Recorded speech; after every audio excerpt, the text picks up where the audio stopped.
University of Western Australia in 2012. He was a member of the West Australian State Parliament from 1986 to 2006, during which he was Minister in the Lawrence Government, Leader of the Labor Party and the State Premier from 2001 to 2006. From 2006 until 2015, he was Director of the Graduate School of Government and is now an Emeritus Professor at the University of Sydney. Geoff has served on a range of Commonwealth government bodies, most notably the Hospitals and Health Reform Commission, the COAG Reform Council and the Australian Awards Board as the Chair. He also chaired the Australian Republican Movement from 2012 to 2015 and is an active supporter of deliberative democracy as a means for tackling complex issues. All of that, and he's a nice chap. I'd like to welcome Geoff Gallop to the stage for our first keynote. Big warm welcome, please.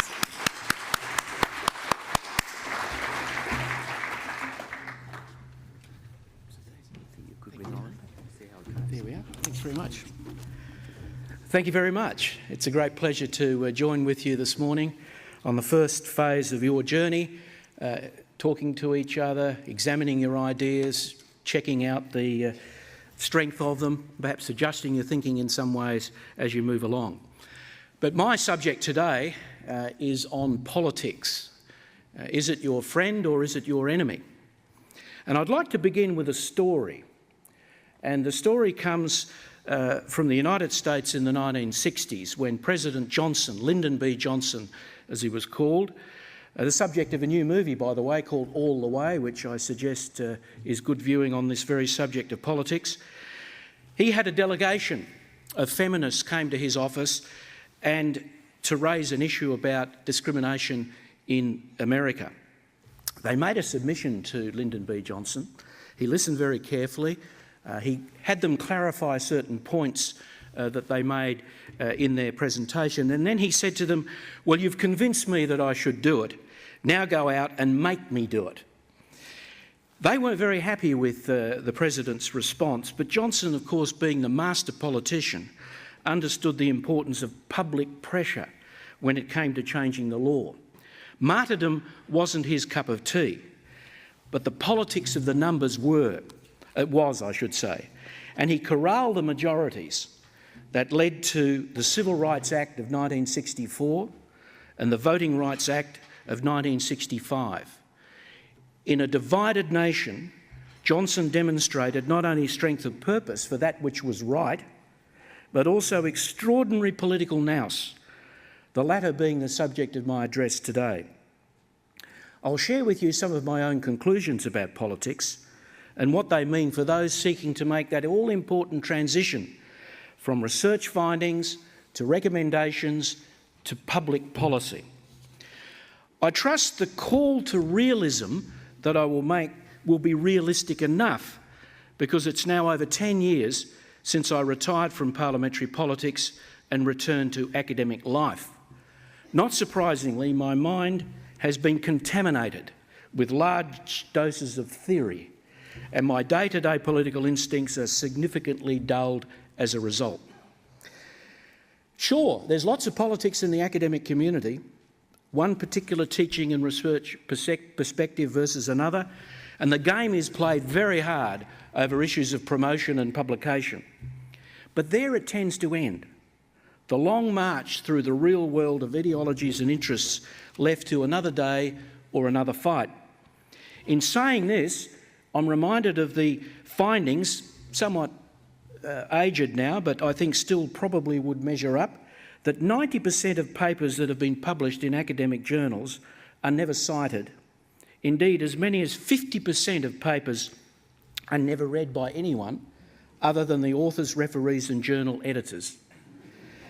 Now, writing way back in the 1920s, the great American philosopher and pragmatist John Dewey said this about the sort of isolation that can occur from intellectual endeavour. He wrote, "A class of experts is inevitably so removed from common interests as to become a class with private interests and private knowledge, and in which social matters is no knowledge at all." he was, of course, a pragmatist whose view was that real knowledge had to demonstrate itself and have victory within the civil society and the political system. And of course, what he's described is the danger. That's the trap. The challenge being to find a way out of the study or the laboratory into the community and its multitude of actors and interests.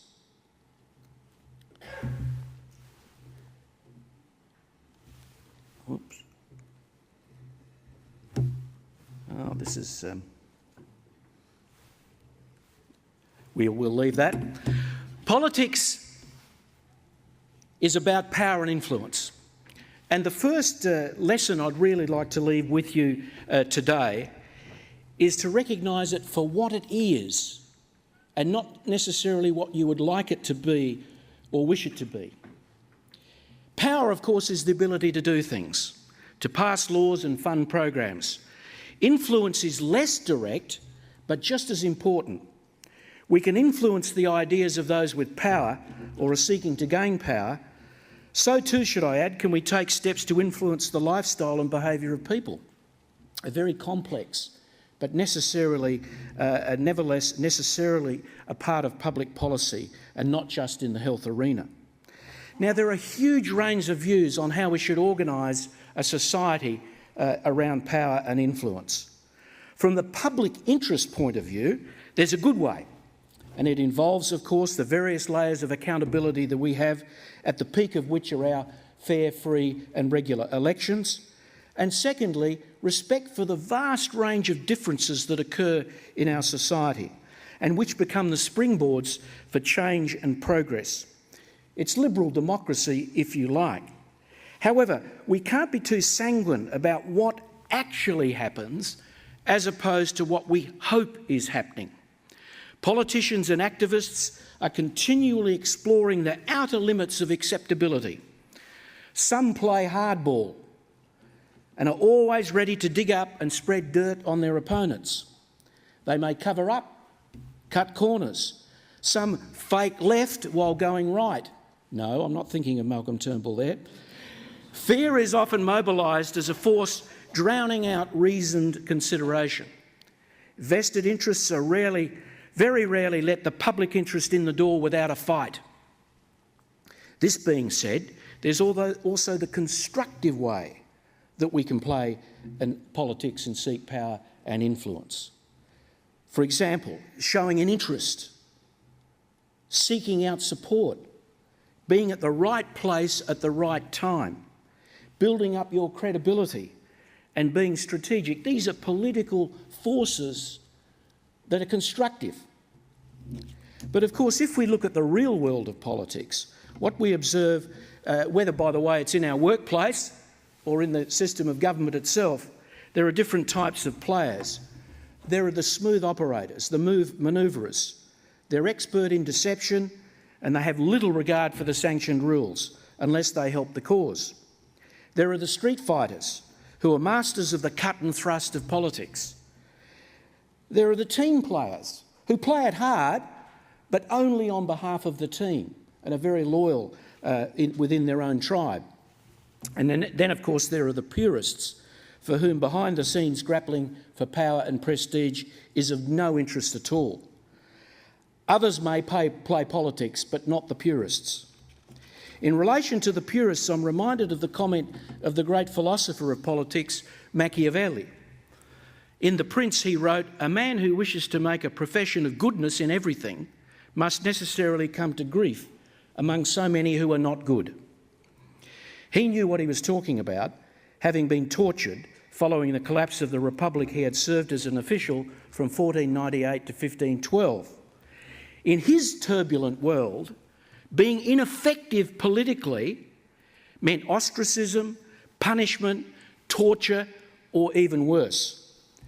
Being political at all times was necessary, not just for political survival, but in some ways for personal survival as well. Now, none of that should lead you to the conclusion that the ends can always justify the means. That requires you to have the notion that the two can be separated. But as we know, once you choose a particular means, it influences the end that comes out on the other side. They're very inextricably linked for that to be a good rule for society. And of course, there are a range of ethical constraints, legal and otherwise, such that being unethical may in fact be highly unpolitical and disadvantageous to the cause that you're pursuing. However, I think what Machiavelli reminds us is that you need to bring political nous to the tables of power and influence. And in saying this, I'm reminded of the quote from the great Albert Einstein. Einstein was asked, why is it that when the mind of man has stretched so far as to discover the structure of the atom, we've been unable to devise the political means to keep the atom from destroying us? And he replied, that is simple, my friend. It's because politics is more difficult than physics. It's complex, it's personally difficult, but it's very important. Because remember, in the real world out there, if you like, blind faith, ambition, self-interest are all there. And they're battling against science, self-restraint and altruism. You know, the old battles of human nature. They're within each of us and they're within each of our societies. It's not just the strength of an argument that guarantees victory in these contested spaces. It's political skills, such as self-awareness, self-control in the face of challenge, being aware of the driving forces that bring change to society, being able to read people and situations, building alignments and alliances at a range of levels, and of course, importantly, being able to listen to people and to communicate at a range of levels, including in the media, be it the new media or the old media. It's about working with contest and conflict to achieve organisational and social goals. So my first point is treat politics for what it is, the pursuit of power and influence within which we do have certain rules and understandings in our own society. But the way people play within that system varies enormously. The types of approach that people take can vary. It's important that you start with that assumption, which leads me to my second point. Recognise the limitations as well as the power of science in a world of idealism and realism. Let's go back to the World Health Organization definition of health. Wonderful definition, very inspirational. That post-war era when so many good things happened in the world. Health, they said, is a state of complete physical, mental and social well-being and not merely the absence of disease or infirmity. It's a wonderfully balanced mix of the negative, tackling the disease, and the positive, promoting well-being. But it leaves us very short of the starting post. Indeed, we're led to ask just what is meant by well-being. What do we mean by disease? Some provide what I would call an idealistic or utopian answer to that question, and a fundamentalist politics to back it up. Others provide a realistic answer, which leads them to a pragmatic form of politics. Now, the utopians, they could be on the left of the political spectrum or the right of the political spectrum, want perfection. And they are willing to fight a war on behalf of perfection, while the realists are looking for the best that can be achieved in a messy and complicated world. These are the two fundamental values that exist in and behind everything you see playing out in politics.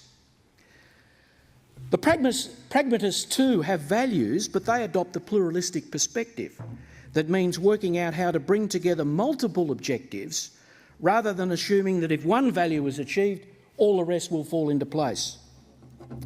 They are neither left nor right, they are neither radical nor conservative, sometimes favouring more intervention by the government, sometimes less.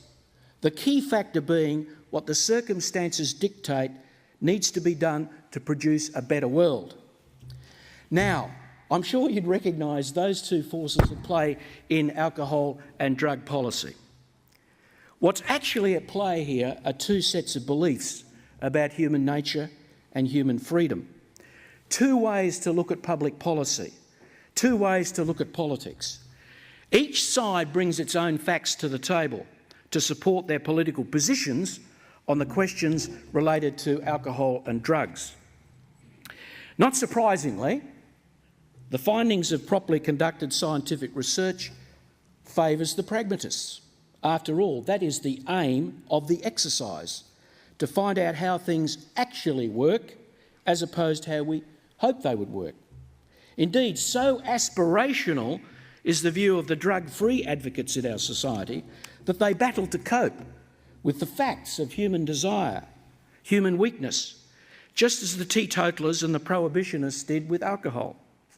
They overplay their hand on fundamental beliefs, they overestimate the power of the will, and they underestimate the negative consequences of prohibition.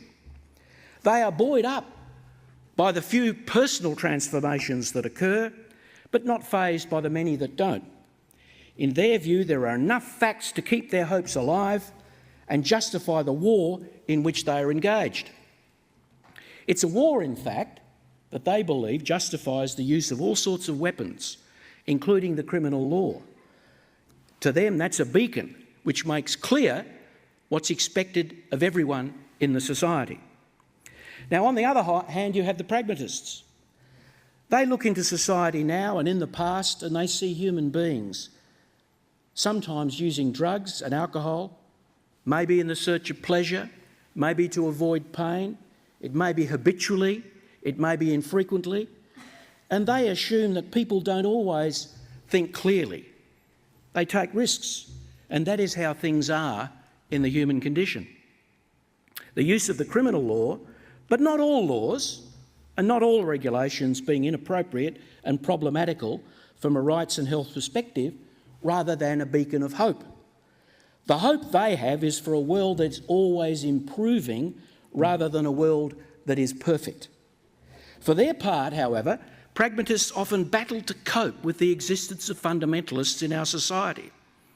The fundamentalists have been very successful in appealing to the understandable fears that people have, and they're not reluctant to use those fears to mobilise public opinion. For those who have been carefully studying human nature in a social setting for many years, this all too often very successful approach to political campaigning can be very frustrating and can lead to the results uncovered by the Pew Research Centre in 2009, that while Americans, and this was an American study, while Americans tend to have positive views of the scientific community, scientists tend to consider the public ignorant and the media irresponsible. The required response here, of course, would not be to throw in the towel, but to develop and implement a political strategy. Consider the two ways that a politician might approach an issue that needs a response. A politician might come out and say, take the approach, decide, announce and defend, the classic approach of the politician. Or they may come out to engage, interact and cooperate, the two styles of politics. Now let's go back to the researcher. The researcher, when on the public stage, be that trying to meet the challenge in a debate on a particular issue or trying to convince a publication to publish an article, they're trained to decide, announce and defend. That's the logic of the position of the researcher. Strangely enough, though, in the process of conducting their research, they rely heavily on engagement, interaction and cooperation, so they can get good findings about what's actually going on in the world. But what's actually needed is an engagement strategy relating, and I use the word marketing, the marketing of the ideas that they've discovered as a result of that research.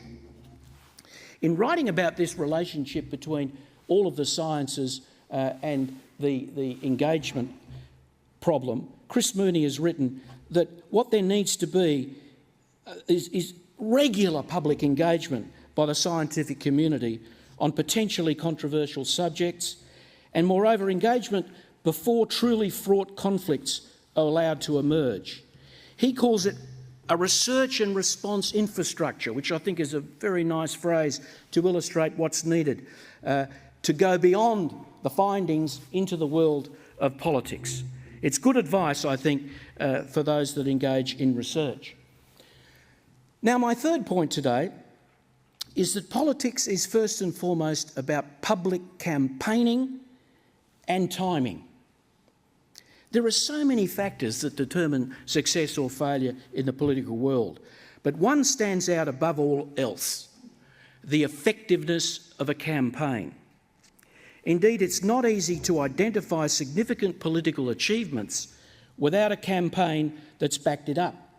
We go back to Lyndon Johnson, the campaigns within their society at that time, which he saw as crucially important to allow him to go into the Congress and say to the Congress men and women at that point that they needed to support reform in their society. Acknowledging this is not only important in itself, but also for what it tells us about public opinion. How often is it that we see significant polling support for a proposition fall away when it's subject to the blowtorch of a well-organised and orchestrated campaign? The lesson here is you can't just go to opinion polling research and say that that will necessarily lead you to conclude that an issue will be victorious if subject to a campaign. The Australian Republican movement, for example, learnt the lesson the hard way in 1999 when the referendum to change our constitution to a Republican one failed. The polling was good, but not good enough to survive the brutal campaigning of the monarchists. Campaigns take us from the science of public policy to the science of power and influence. Those who seek change come face to face with their enemies, and a struggle of ideas and images emerges. It can be ugly and always creates passions previously unseen. These passions create temptations. Notice, incidentally, how in every election campaign, some people really get taken up with what I call candidate-itis, a very dangerous disease. Some ministers get ministerialitis too. That's another one. And they become slightly mad, and they do really stupid things. They're so caught up in the game. And this is a temptation in a campaign. You're there to win, you want to win, you're all excited, you're campaigning hard, and somehow or another that little rational part of the brain is lost. And there's the temptation to cut corners, the temptation to exaggerate, the temptation to spin, if you like. Now, for researchers, this can be a devastating mistake, because the basic, I suppose, asset that the research community has is their credibility, and the trust that surrounds that by the fact that they've engaged in proper research, it's been peer-reviewed, it's got good basis for thinking that it will help us in our public policy. Cutting corners or spinning the case beyond a reasonable interpretation of what the findings say is not good politics. It might appear to be, but the reality is, in a campaign, it isn't. Indeed, in a campaign, it won't escape scrutiny and becomes food for a media forever hungry for conflict. I'm often reminded when a political issue would come up and someone would get caught out and they'd say, yeah, but that was only 2 words in a whole speech. But, the 2 words in the whole speech said everything about what the opposition would come in and do. So one would hope that the temptations that present themselves to the researcher in the hot and busy business of a campaign, they would resist, we would hope. What's not so hard to resist, of course, and what's not so hard to achieve for those well versed in research, what's not so hard to achieve is to deal with the challenge of prioritisation and unity. Sometimes we have to swallow toads and make a smile at the same time. That's politics. If you look at all of the major breakthroughs in research-based policy, they've always carried their compromises. or come at the expense of some other highly valued objective. There's no one perfect model, for example, of what we might call harm reduction. There are plenty of different ways that cause can be progressed, some very small and some larger and structural, such as a broadly based decriminalisation for those who use or possess drugs. In a serious campaign, all of these differences and all of these possibilities would need to be sorted out and more specific objectives arrived at. That's the way campaigns work.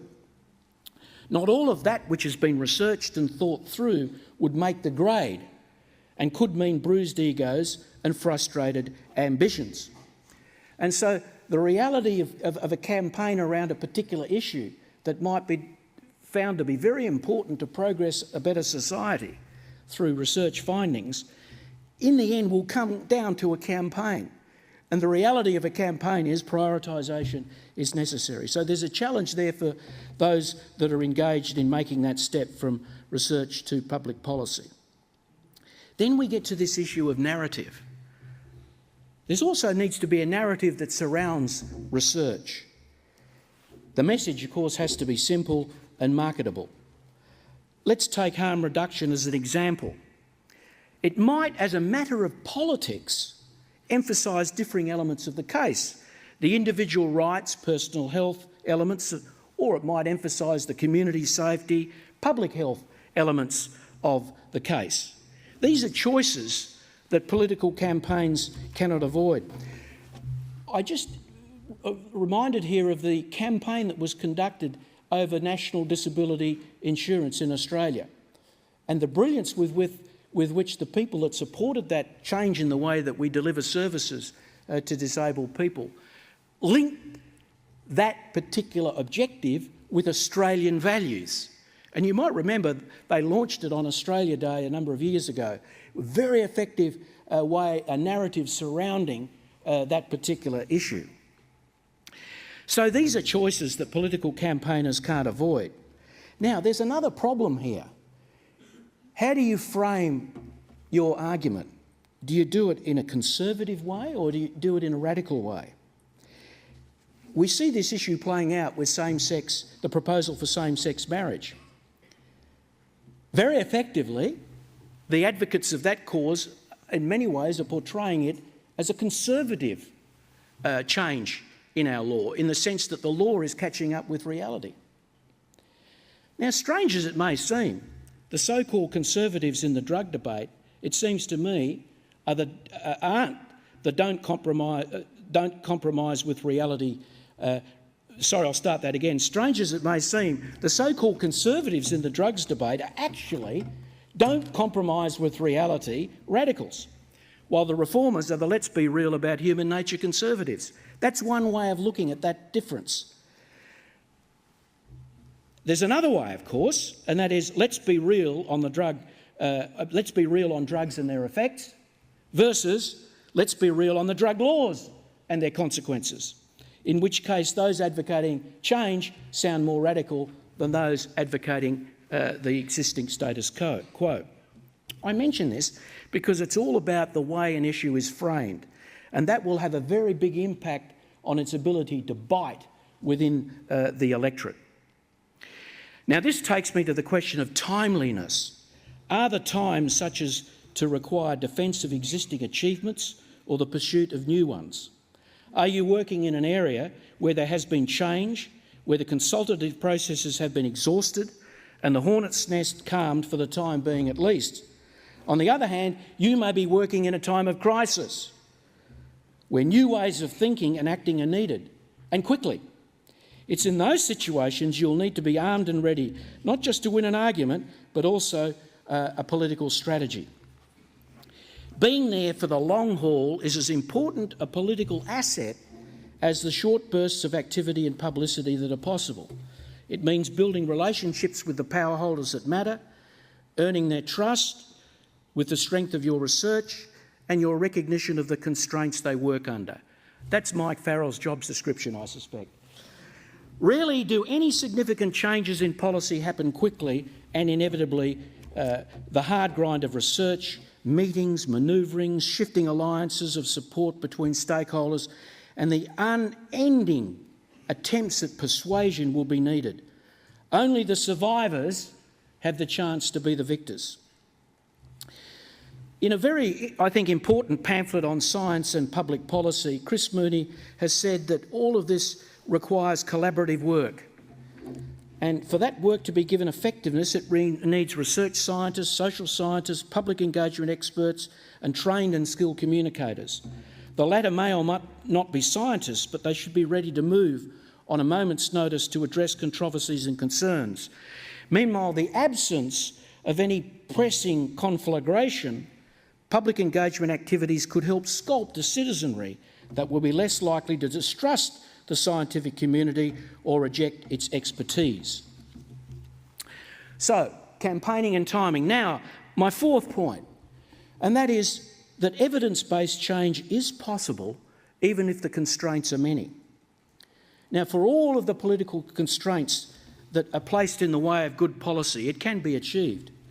Australia's embrace of aspects of a harm reduction approach to alcohol and drugs is a good demonstration of that. Crises have helped. For example, the AIDS crisis in the 1980s, the heroin crisis in the 1990s, or the more recent violence in the streets, crisis in the streets of Sydney in more recent times. But even then, the argument still has to be had, and won in the corridors of power and the suburbs of public opinion. As Johnson said, he wanted to be made to do it. He wanted the public pressure in there behind him so that when he went into the parliament, he wasn't like a shag on a rock. He needed that support behind him. Now, politicians have to ward off vested interests if they're going to achieve change. In those three examples, I think AIDS, the heroin crisis in the 1990s, and the issues we saw in Sydney in more recent times, the politicians acted, and I believe to good effect. And they had to bat off the vested interests. Now, one of the factors that helped the politicians in the first two cases that I've mentioned was the Drug Summit, 1999 in New South Wales, and I'll also mention the Drug Summit in my home state of Western Australia in 2001. Out of the former came the Medically Supervised Injecting Centre, and out of the Western Australian cannabis law reform, subsequently overturned by the change of government. These summits gave confidence to the politicians who saw merit in reform, but they needed the confidence to push ahead despite the opposition of ideologically and interest-inspired activists. In respect of any future changes in law and practice, it's likely that similar institutions will be needed, perhaps even citizens' assemblies of randomly selected citizens requested to examine an issue and make recommendations following properly facilitated deliberations. On the alcohol front, the New Democracy Foundation, whose research committee I chair, the New South Wales Government and the City of Sydney did a citizens' jury. A mini public of 43 people was randomly selected and asked the question, how can we ensure we have a vibrant and safe Sydney nightlife? That was the question they were asked in relationship to the lockout laws. After 3 months of deliberation, they found value in the lockout law and supported it, but they made a couple of recommendations, one related to a good behaviour exemption and the other to the timing that was needed for the evaluation to occur. In fact, neither of those two recommendations were taken on board by the government. But I think the very fact that the jury was there, I think has added a bit of strength to the arm of the government in terms of defending those laws in the community. And so I think when we look at our history, change is possible. And the one point I wanted to make there is having a clear sense of public opinion, not necessarily registered in a poll, but in a proper process of citizen engagement can be very, very helpful for the politician. Which leads me to my last point today. I think there's an alliance to be formed between the research community and the advocates of deliberative democracy. There's a nice symmetry here, and it can be observed between the scientific approach to inquiry and deliberative democracy. Let's start with science. It's knowledge about how the world works and what that means for the way we live together. That's of interest to the community of scientists, be they in the human sciences or in the natural sciences. Unlike others in the business of explaining our world, be they the ideologists or the myth makers, the scientists can focus attention on what the facts deliver. The way to test theories is to subject their assumptions and structure to critical examination, to view them carefully in the light of alternative hypotheses, and to test their factual content. Now, it's taken a very, very long time in our history for this approach to be accepted by the community, and I think it's gained credibility. Now, in saying that, I make two observations. The first is that not all scientific work meets the standards expected of it, and success has bred a degree of complacency, and that's something that the scientific community needs to look at. There's been, evidence that some research is not perhaps meeting those standards. But the second worrying trend, more worrying trend in a way, is a trend in our society to question science, which is having a very corrosive effect on political debate and public policy. The Economist magazine called it post-truth politics. So I make those two qualifications, but my general point, I think, still stands, and that is that there is credibility to science within our community discussions. Now, so that's science. In our established system of representative democracy, governments are accountable to the people first and foremost by way of elections. In between those elections, there's a lot of activity goes on, prompted by interest groups of all sorts, and some of that activity is transparent, some of it behind closed doors. In deliberative democracy, an effort is made to use random sampling techniques to create mini publics that replicate the population at large. You've probably in more recent times read about the Citizens' Assembly in Ireland that looked at their constitution. 2/3 randomly selected, 1/3 represented the political parties. They came up with a lot of changes in their constitution, recommended changes in their constitution, one of which was the same-sex marriage, which then survived the referendum that was required. These mini publics are quite different from normal parliaments. It's the old Athenian system. It's the system they used to great effect in the republics of Renaissance Italy, particularly in Florence and Venice, where you select people and anyone can finish up in the position of making a decision. That's their strength because they represent many publics. They represent society, but not through an election process, through a random selection process. They're so created to consider the evidence presented to them by expert opinion and to seek to find a common ground amongst themselves as to what the public interest would say is the right way to go. Now, you could put it this way. Our scientists provide us with the best that proper inquiry can find, and our deliberative assemblies the best that proper public consideration can produce when it comes to the application of those findings to human society. Parliament does that pretty well in many respects, but on the controversial issues it battles, and the vested interests have a nasty habit of winning out more often than not. Take, for example, the current debate over whether or not to decriminalise drug use and possession, which they've done quite comprehensively in recent times in Portugal. There's plenty of scholarly evidence to say that that would be a good next step if we're interested in harm reduction.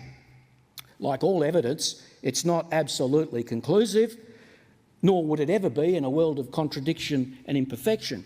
But it is, as Professor Alison Ritter has pointed out, it provides users with a more humane and sensible response to their drug use. Let's take those two concepts, humane and sensible. What we need to do is to test those claims, one that it would be more humane and one that it would be more sensible. At the moment, it's hard to see those claims getting beyond a discussion in the halls of academia and conferences like this. They are, as we see, not on the agenda of the political class. What the political class sees when looking in on the current research-driven debates about this issue, what they see is an unholy alliance between the alcohol industry and the drug-free advocates, in which the latter lie low in exchange for the former playing their part in the war on drugs. That works beautifully for both. After all, there's nothing like a good hard drink after a day's campaigning against the sinners. Add to all of that the stigma that is associated with illegality. It restricts users and other participation in campaigning, as does the highly marginalised and disadvantaged status of many who use. So the politician looks in and sees, "Phew, this is tiger country." On the positive side, of course, the news from public opinion has some encouragement. Research from the Institute of Health and Welfare has found a nuanced view. It's a good way to put it, I think, a nuanced view. And I think that terminology is used in the NDARC discussions of this issue. Support for higher penalties for those who sell or supply, but for the users, the most popular responses were referral to treatment or education programs, a caution or warning, or no action at all. So there's been a clear shift, as Alison Ritter's pointed out, towards viewing drug use as a health and human rights issue. But as yet, there's no systematic response from the political class. There are vocal supporters of decriminalisation, of course, but they are in a minority. It's seen either as a bridge too far or a hornet's nest into which you shouldn't go.